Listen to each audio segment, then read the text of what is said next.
यार प्रिय साथियों, स्वागत है आपका हमारे यूट्यूब चैनल में। देखिए, भोपाल कार्यालय से जो है फार्मर आईडी बनाने को लेकर बहुत सारे दिशा निर्देश आए हैं, तो जिस पर हम एक एक करके पॉइंट टू पॉइंट चर्चा करेंगे। यदि आपको हमारा वीडियो पसंद आता है तो चैनल को लाइक एंड सब्सक्राइब करना मत भूलिए। ठीक है, तो चलिए सबसे पहला क्वेश्चन क्या है कि भोपाल की तरफ से कार्यालय से इस तरह से आंसर आए हैं। तो पहला क्वेश्चन ये है कि यदि किसी विगत वर्ष एक वर्ष पूर्व नामांतरण हुआ है तो फेच लैंड वाले ऑप्शन में नाम शो नहीं हो रहा है। देखिए, जब हम फार्मर आईडी बनाते हैं तो वहाँ लैंड फेच डिटेल वाले ऑप्शन पे जैसे ही जाते हैं तो वहाँ पे जो है उसका नाम डालते हैं तो बहुत सारे लोगों का जो है वहाँ पे नाम नहीं देखने को मिलता है, सीधा स्टार बन के आ जाता है। तो इसका कहने का मतलब ये है कि जिनका पिछले एक वर्ष में, यानी जैसे अभी 2024 चल रहा है, तो यानी उसका 23 दिसंबर 2023 के बाद है ना, मतलब 23 को ही मान लीजिए, 23 के बाद यदि नामांतरण हुआ है तो उसका नाम शो नहीं होगा, ये आपको ध्यान रखना है। तो ऐसे लोगों को आप अभी बोल सकते हैं कि यार उनका फार्मर आईडी नहीं बन सकता, क्योंकि इस स्थिति में देख सकते हैं, कृपया अवेटिंग का डाटा फेच ना करें, लैंड रिकॉर्ड से सीधे फेच करें। अगर लैंड रिकॉर्ड से डाटा सीधे फेच हो रहा है तो ही उनकी फार्मर आईडी बनाएं। आप सोचते हैं कि कोई बकेटिंग से हम उसका डाटा फेच करके कैसे भी करके उसका नाम ऐड करके फार्मर आईडी को बना सकते हैं, तो फ्रेंड्स फार्मर आईडी तो बन जाएगी, लेकिन जो है वो अप्रूव नहीं हो पाएगी, तो ये आपको ध्यान रखना है। ठीक है, अब चलिए अगला प्रश्न क्या है। यदि शामिल खाते में किसी एक खातेदार की फार्मर रजिस्ट्री जनरेट हो गई है तो दूसरे खातेदार की फार्मर रजिस्ट्री जनरेट नहीं हो रही है। ये फ्रेंड्स क्वेश्चन लोगों ने पूछे हैं, जो है कमिश्नर ऑफ लैंड रिकॉर्ड से लोगों ने क्वेश्चन किया है कि कोई खाता है जिसमें एक व्यक्ति की हमने फार्मर आईडी बना दी है तो दूसरे व्यक्ति की फार्मर आईडी नहीं बन रही है। फ्रेंड्स ऐसा नहीं है, बिल्कुल फार्मर आईडी बन रही है। देखिए कैसे बन रही है उसको हम समझते हैं। यदि किसी भी खसरे में सभी भूधारी का हिस्सा दर्ज है तो सभी लैंड जोड़े जा सकते हैं, कितने भी खातेदार हों। कृपया बताएं एरर क्या आ रहा है।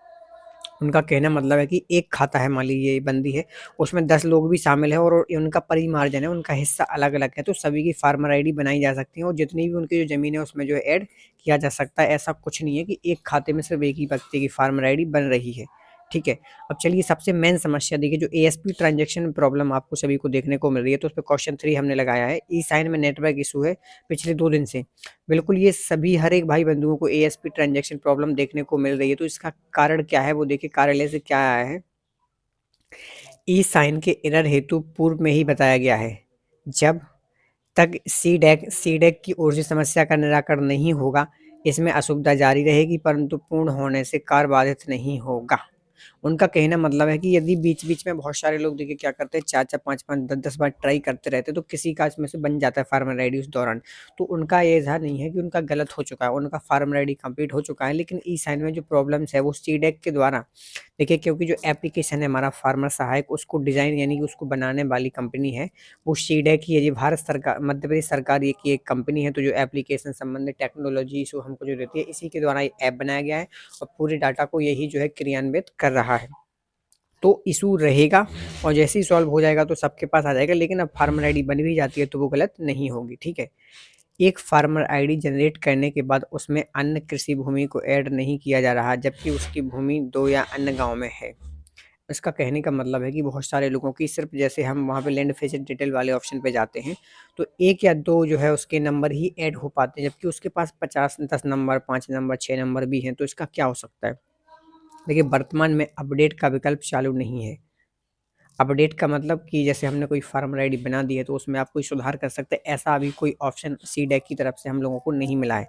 तो अभी आप सिर्फ एक नंबर बना के भी यदि फार्मर आईडी जोड़ के बना सकते हैं तो आप बना दीजिए, इसमें कोई दिक्कत नहीं है। ठीक है, परंतु बाद में किसी भी किसान की भूमि को जोड़ा या हटाया जा सकता है। वर्तमान में फार्मर रजिस्ट्रेशन करें, किसी किसान की कोई भूमि छूट गई है तो बाद में इसको जोड़ा जा सकता है। देखिए, हमें परेशान नहीं होना है, ये बात मैं अपने वीडियो में कई बार, हज़ार बार बता चुका हूँ कि देखिए जैसे अभी आप यदि एक नंबर ऐड करके भी किसी किसान की फार्मर आईडी क्रिएट कर पा रहे हैं तो मान के चलिए उसके जितने भी जो भी बचे हुए नंबर हैं उनको बाद में उसमें ऐड किया जाएगा, ये सॉफ्टवेयर में अपडेट होगा। ये हम लोगों के काम या एमपी ऑनलाइन के माध्यम से इस तरह का काम जो है किया जा सकता है। तो चलिए हम बात करते हैं अगले पेज पर। कि क्वेश्चन, फार्मर आईडी पिछले 3 माह से बन रही है परंतु अभी तक कई ऐसे काश्तकार का मतलब फ्रेंड्स यहाँ किसान से है, ठीक है, तो जिनकी रिक्वेस्ट अप्रूव नहीं हुई है, जबकि अन्य आईडी बने हुए 15-20 दिन हो चुके हैं। सीधा सीधा कहने का मतलब ये है कि बहुत सारे लोगों की फार्मर आईडी ऑलरेडी बन चुकी हैं। ठीक है, लेकिन उनकी फार्मर आईडी अप्रूव नहीं हो रही, इसके पीछे वजह क्या है, तो चलिए हम वो समझते हैं। 80 से अधिक स्कोर वाले ऑटो अप्रूव होते हैं, जिनका 80 से प्लस अप्रूव मतलब स्कोर होता है, उनकी ऑटो अप्रूव यानी सिस्टम से अप्रूव हो जाती है। लेकिन यहाँ हम देखते हैं कि मैंने भी बहुत सारी आईडी बना रही है, तो 80 से वालों की भी अभी 15 दिन 20 दिन से अप्रूव पड़ी हुई हैं, वो भी अप्रूव नहीं हुई हैं। ठीक है, 5 से 80 नेम मैच वाले स्कोर पटवारी द्वारा वेरीफाई किए जाएंगे और 5 से कम प्रतिशत पटवारी और तहसीलदार द्वारा अप्रूव किए जाएंगे। तो फ्रेंड्स इनमें टाइम लगेगा। ठीक है, इनको जो है एक एक करके उनको फिजिकली को वेरीफाई करना है, तो इसमें बहुत टाइम लग सकता है। आप यदि आप किसी व्यक्ति का एनरोलमेंट जनरेट कर देते हैं तो आपका काम वहाँ से ख़त्म हो जाता है। ये मैंने अपने वीडियो में बहुत बार आपको जो है बता दिया है। आप सिर्फ एनरोलमेंट नंबर जनरेट कर दीजिए, आपका काम यहाँ से ख़त्म हो गया। अप्रूव करना हमारा काम नहीं है, ये सरकार का काम है। तो चलिए हम बात करते हैं अगले क्वेश्चन पे। कई पटवारी ऐसे हैं जिनकी आईडी में पुराने गांव ही शो हो रहे हैं, जबकि उनके पास नवीन हलके का प्रभार है। ये पटवारी के लिए बताया गया है। तो इसमें है ये बैकएंड से भी सिंक हो रहे हैं एवं तहसीलदार की आईडी से भी किया जा रहा है। ठीक है, तहसीलदार की आईडी से भी इसको किया जा रहा है। लास्ट क्वेश्चन है हमारा। पहले यह बताया गया था कि सुबह शाम काम करने पर पोर्टल चलता है। ठीक है, परंतु पोर्टल के टाइम के हिसाब से भी काम करने पर फार्मर आईडी जनरेट नहीं हो रही है। लोग क्वेश्चन पूछ रहे हैं सीडेक्स से, तो उनका कहना है ऐसा नहीं है। पोर्टल 24 आवर चालू है, कभी कभी सर्विसेज बंद हो जाती हैं। सर्विसेज में बंद होने का फ्रेंड सबसे मेन कारण ये होता है कि जब सारे लोग एक साथ उस पर सर्वर पर प्रोसेस करते हैं, तो वो उसमें रिस्पॉन्स ठीक तरह से नहीं दे पाता है। यदि दे भी पाता है तो बहुत सारे कम लोगों को, क्योंकि सर्वर की संख्या आपको पता है 88,000 से भी ज़्यादा है।